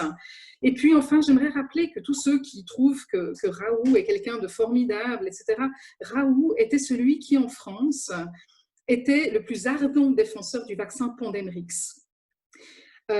Il disait que vous pouvez retrouver ces témoignages, en fait, ces citations datant de 2009, que le rapport bénéfice-risque du Pandemrix était tellement bon qu'il fallait absolument en fait, essayer de vacciner le plus possible. Pandemrix est un des rares vaccins dont on sait vraiment de manière certaine qu'il a provoqué des effets indésirables extrêmement graves chez des enfants et des adolescents.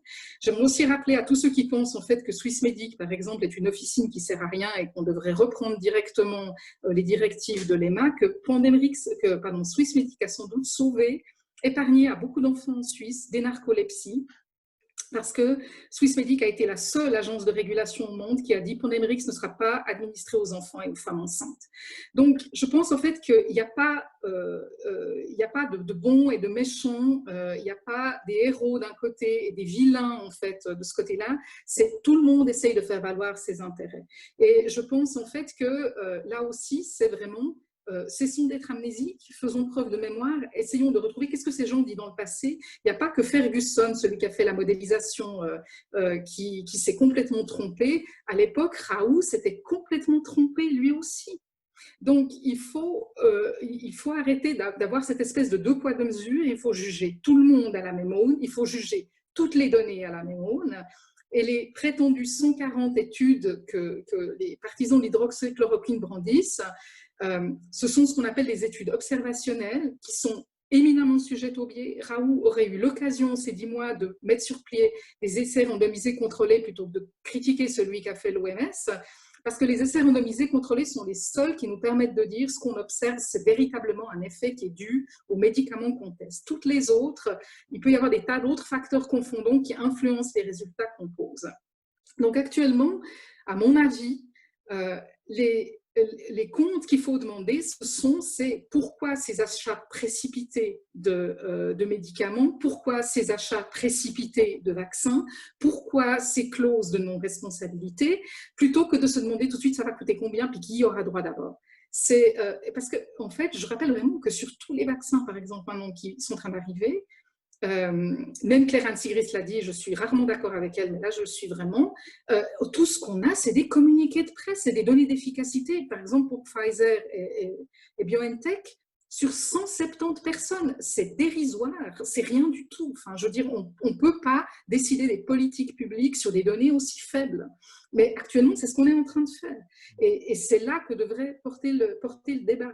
On aimerait tous qu'il puisse y avoir, en fait, pour les gens qui ont des formes sévères de cette maladie, un médicament qui ne va pas les mettre à la ramasse en fait, quand ils l'auront pris. Mais actuellement, force est de constater, à part la dexaméthasone, qui, je rappelle, est aussi en fait, un médicament pas cher et puis qui est génériqué déjà depuis longtemps, à part la dexaméthasone, pour l'instant, rien n'a prouvé de rapport bénéfice-risque favorable. Et encore, je rappelle, la dexaméthasone, c'est dans des conditions très particulières. Ça me donne envie de poser des questions, du coup. Oui. Non, mais sur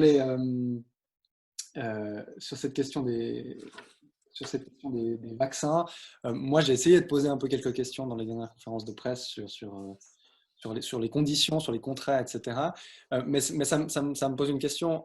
Du coup, est-ce que par prudence, vu que toutes ces grosses pharma ont montré que, ben voilà, qu'elles pouvaient mentir, etc., est-ce que la Confédération ne devrait pas du tout se lancer dans ce genre de procédure, de processus d'acquisition à l'avance, de Alors, réservation? disons, je dirais que Swissmedic fait déjà quelque chose qui est bien. Swissmedic n'est pas entré en matière sur des procédures aussi accélérées que la FDA et l'EMA. C'est déjà bon.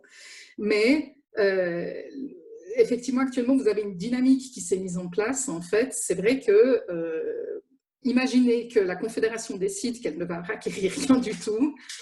Il y aurait un lynchage, en fait, je veux dire, qui se passerait. Parce que le climat actuellement, en fait, est tel.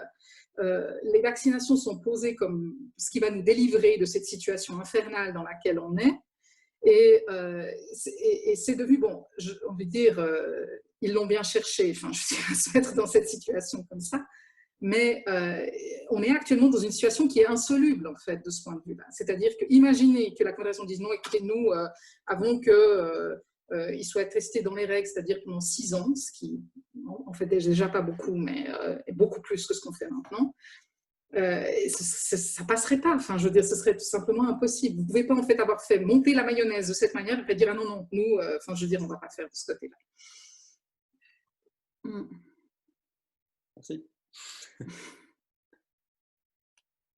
Merci. Merci pour vos réactions. Je vois qu'on a encore quelques questions à traiter. Peut-être qu'on va laisser la parole à Madame Martine Desplans. N'hésitez pas à allumer la caméra, c'est aussi plus sympathique. Les participants, ils ont pu voir les questions? Non, je les ai pas vues en ce qui me concerne, non. Quelle est votre question? Voilà, alors je vous remercie Madame Riva d'avoir souligné qu'il n'a pas été tenu compte de la crise de 2009 avec H1N1 et le gaspillage des deniers publics avec le Tamiflu. Voilà, je pense que c'est important de dire aussi qu'en 2003, il y a eu le SARS 2 et un rapport avait demandé des réserves de masques et de respirateurs et je ne sais pas si c'était déjà gel hydroalcoolique. Et la Confédération, via son office de protection de la population, n'a pas voulu investir dans ces réserves et a laissé le soin aux hôpitaux de le faire, alors qu'on demande aux hôpitaux de gérer leur budget. Voilà, donc ils n'ont tiré aucune conséquence du SARS 2003, de la grippe H1N1. Et puis, c'est vrai j'ai posé une autre question, ça c'était une remarque, il n'y a aucun journaliste qui a fait une enquête rétrospective sur la mortalité des personnes de 65 ans et plus durant les épidémies de grippe saisonnière. Parce qu'il y a énormément de gens qui, chaque année, peut-être pas cette année, grâce au lavage des mains et certaines mesures, qui décédaient de pneumonie dans les EMS. Moi, j'en connais. On ne les a jamais comptabilisés, comme on comptabilise les gens qui décèdent des fois avec le Covid, mais pas du Covid. Voilà. Donc, je trouve que là, il n'y a eu aucune analyse critique. Les médias ont été des relayeurs des messages de santé publique. D'ailleurs, il y avait même les opérateurs de téléphonie mobile qui, en mars-avril, ont changé leur logo et ont mis « Stay at home » au lieu du nom de l'opérateur. Mais bon, moi, en tant que sociologue, ça me heurte énormément que les médias, le téléjournal, c'était un relais, c'est un peu moins, mais on parle que du Covid, mais bon, ok. Mais c'était des relais des messages de la task force et du Conseil fédéral. Donc moi, je trouve qu'au niveau, quand on est citoyen, heureusement qu'il y a quelques médias sociaux, et puis sûrement Madame Riva, mais je n'ai jamais lu ces articles parce que je ne sais pas dans quelle journaux et l'écrit, mais j'irai voir votre site. Je trouve que, voilà, cet manque de preuves scientifiques sur les mesures contraignantes qu'on nous impose, qui ne sont pas vérifiées sur le plan scientifique aussi, vous l'avez bien dit. Et vraiment, j'ai l'impression que, voilà. Et aussi les personnes qui se sont exprimées à la radio romande, la première, donc ce n'est pas un média complotiste, parce que dès qu'on a une autre voie de pensée, on nous traite de complotistes, et ça c'est encore autre chose. Thomas Porchet, qui s'est exprimé à CQFD, je crois il y a 2 jours, qui a dit qu'en fait, le fait qu'on nous a dit que les masques servaient à rien, puis après on nous les impose, que ceci servait à rien, mais après on nous l'impose, eh bien, en fait, ça fait le lit de ces théories complotistes. C'est tout à fait juste. Il faudrait mieux que les parlements, la task force dit on ne sait pas, voilà, on ne sait pas, ou on va vérifier. Voilà. Et c'est vrai qu'il y a une experte, Madame Stuckelberger, experte en santé publique, et elle a un autre point de vue, elle a expliqué pourquoi en Allemagne, on avait moins de cas positifs, parce qu'on ne fait pas un cycle, on ne fait pas tourner la moulinette autant de fois que quand on fait un test chez nous.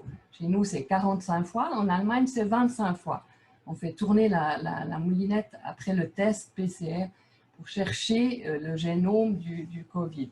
Donc, cette personne, est-ce qu'elle est entendue par la task force? Voilà, moi je l'ai entendue à la radio romande, mais je me dis, mais est-ce qu'il y a des experts qui sont pas d'accord avec la pensée unique? Voilà, moi je suis très attentive à cet aspect qui dérive un peu vers la pensée unique et des médias relayeurs de la position, des messages de santé publique qui n'ont pas été vérifiés en plus. Voilà. Voilà. Alors, voilà, je viens de SSP, vous voyez, je suis un petit peu rebelle, même si j'ai 60 ans. Je trouve que heureusement qu'on a certains réseaux sociaux qui sont crédibles et qui amènent d'autres points de vue. Voilà. Mais merci aux intervenants, c'est très intéressant. Voilà. Et merci à Sopol d'avoir organisé cette réunion virtuelle. Merci.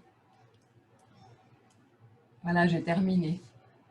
Et merci Madame Desplan. Je vous remercie de cette opinion. En fait, le propos de cette conférence, c'est pas de taper sur les médias, hein. On est là vraiment là pour essayer de comprendre quelles sont les contraintes auxquelles chacun a fait face durant cette période assez particulière. Il y a eu aussi la question des RHT, on l'a pas avancé, mais c'est vrai que la plupart des rédactions ont été amputées d'un certain nombre de pourcentages de travail. Et puis en plus de ça, voilà, elles ont dû travailler aussi de manière un peu éclatée, hein, puisqu'il y avait plus tellement cette possibilité de travailler dans un endroit dans un lieu de travail. Donc c'est vrai que il y a eu plusieurs contraintes. Je pense que voilà, chacun a fait effectivement du mieux qu'il a pu. Maintenant, j'ai trouvé qu'il y avait un point qui était intéressant dans ce que vous aviez dit, c'était la question finalement du complotisme. Je ne sais pas exactement comment formuler ça. Moi, ce qui m'a interpellée à titre individuel, c'était la quasi systématique avec laquelle finalement une opinion contraire à la voie officielle était taxée de complotiste, alors que, je veux dire, c'est quand même un mot un peu valise. Et voilà, j'ai trouvé ça un petit peu particulier. Je ne sais pas s'il y a des gens qui veulent réagir. Ouais. Moi, ça me fait un peu bouillonner ça, parce que moi et mes collègues, et j'ai pas l'impression que les médias en général taxent toute voix critique de complotiste, et de loin pas. Une bonne partie des questions on les pose. Je pense que ce que disait Madame Riva est très juste. Il y a un danger de s'enfermer, surtout avec les conditions de cette crise-là, etc., de s'enfermer dans des tunnels Mais de là à parler de pensée unique, je pense que ça va franchement un petit peu loin. Cela dit,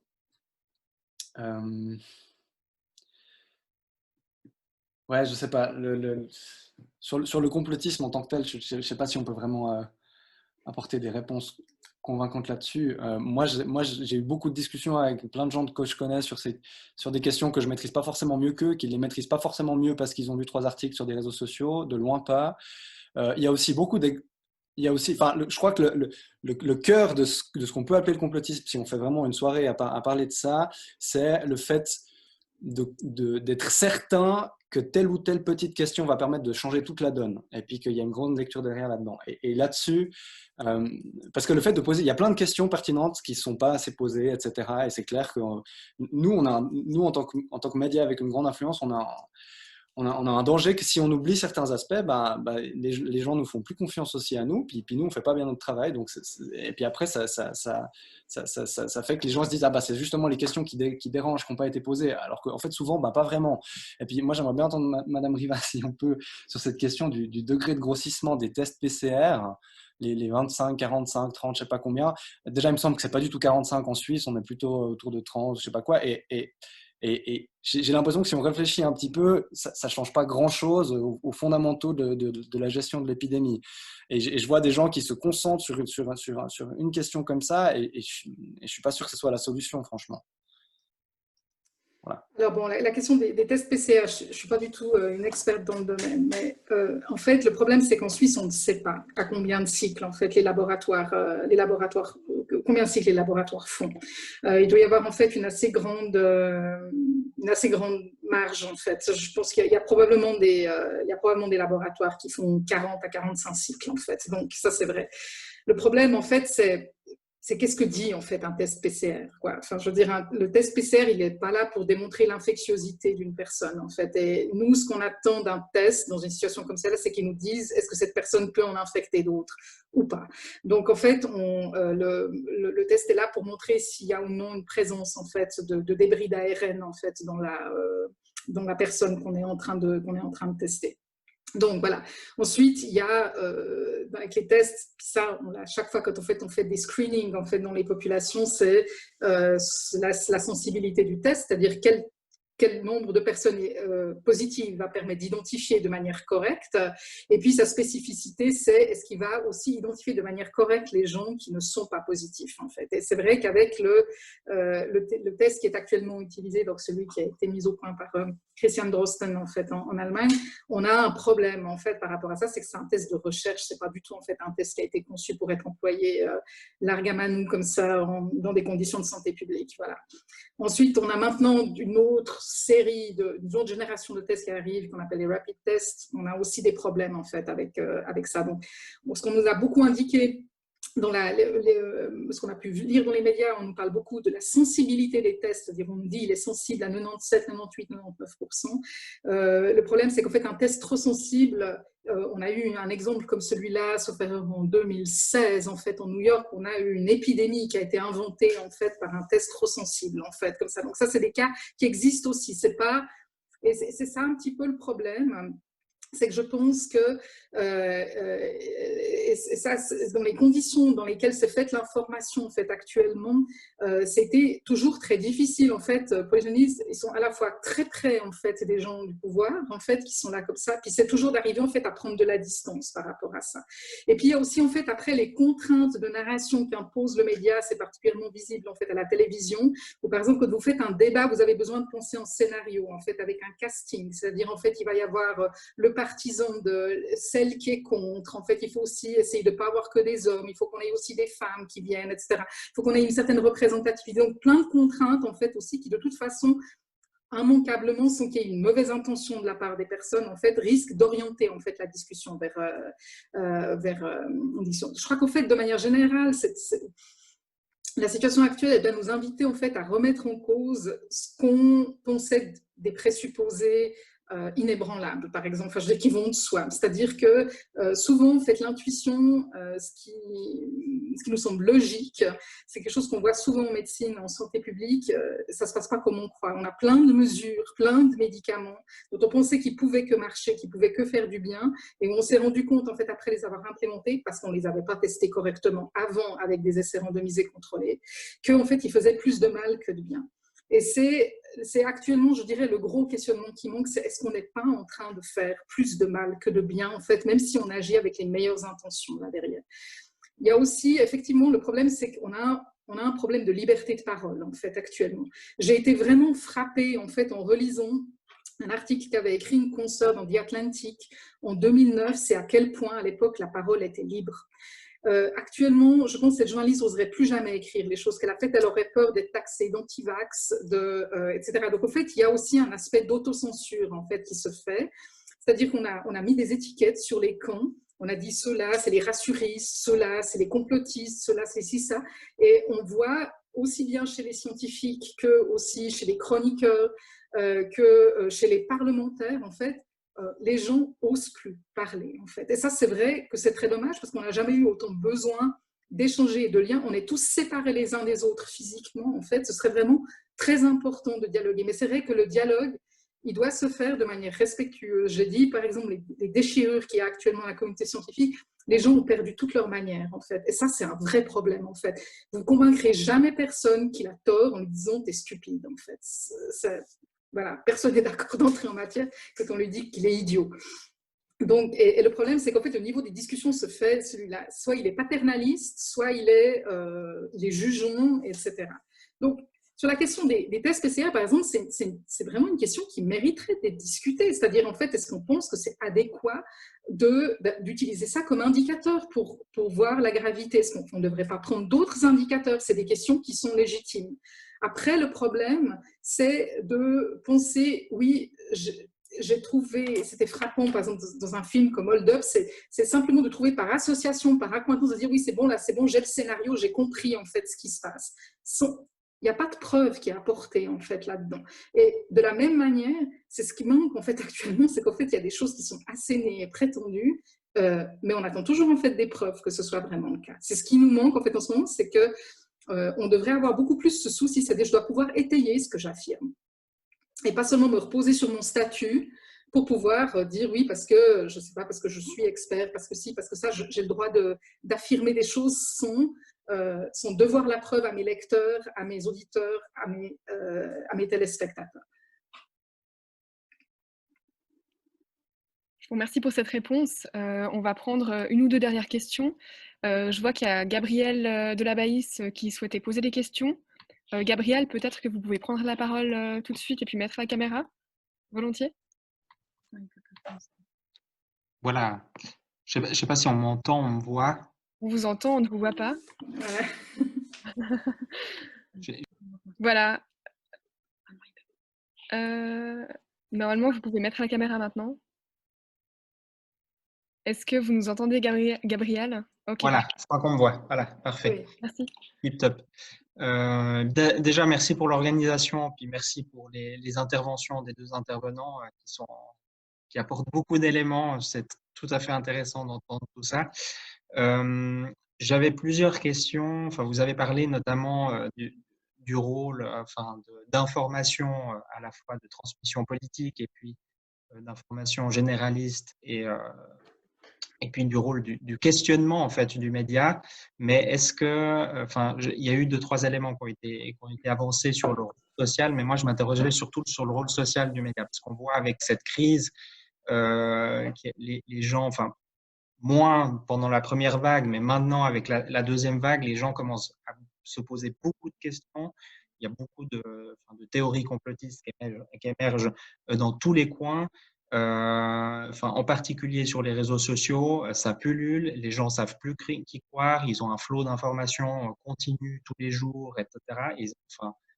Moi je le vois aussi au travers de mon travail actuellement, c'est que les gens, ils n'en peuvent plus parce qu'ils ne savent plus quelle est la bonne information, quelle est, vers qui se tourner, vers qui se fier. parce qu'il y a un flot d'informations continu et puis ils en ont marre surtout d'entendre parler que de Covid-19. Alors bon, c'est difficile de parler d'autres choses cette année parce qu'effectivement c'est le sujet un peu principal, mais et puis ça fait bonne presse, j'ai envie de dire entre guillemets, d'en parler, mais voilà, enfin, de savoir aussi quels sont les processus qui sont mis en place au sein des rédactions par rapport à ça.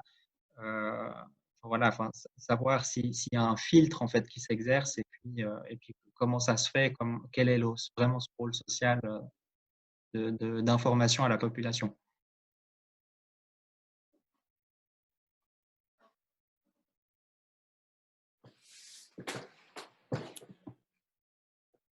Ça, je pense, c'est plus pour Étienne Kocher, vu que je ne travaille pas en rédaction. Rôle social.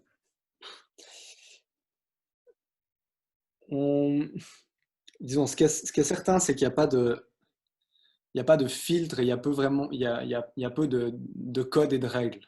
Il y a un réflexe chez les journalistes, dans les rédactions collectivement, de se poser à chaque jour, c'est une question qu'on se pose chaque jour, est-ce qu'on parle trop de ceci, pas assez de cela? Ce qui fait que on a toujours essayé de ne pas parler que de cette crise-là. À certaines périodes, on arrive à le faire plus que d'autres. Aussi avec c'est des impressions qu'on a nous que c'est vrai, les gens ils en peuvent plus, etc. Ou qu'au contraire, là il y a un vrai besoin de débattre et d'informer sur ces aspects-là.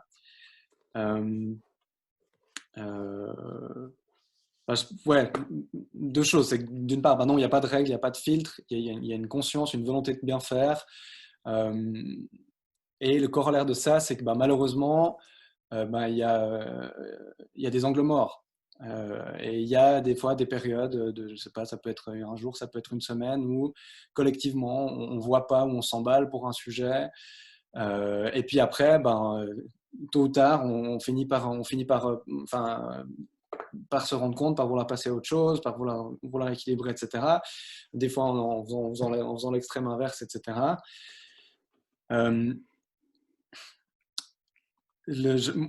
De nouveau là, c'est aussi important. Moi, je ne peux pas parler au nom de ma rédaction en entier. Moi, je suis vraiment cantonné à couvrir les décisions politiques. Donc là, quelque part, paradoxalement, c'est assez simple. Parce que ce qui est à l'agenda, on sait ce qui est à l'agenda, c'est imposé, etc.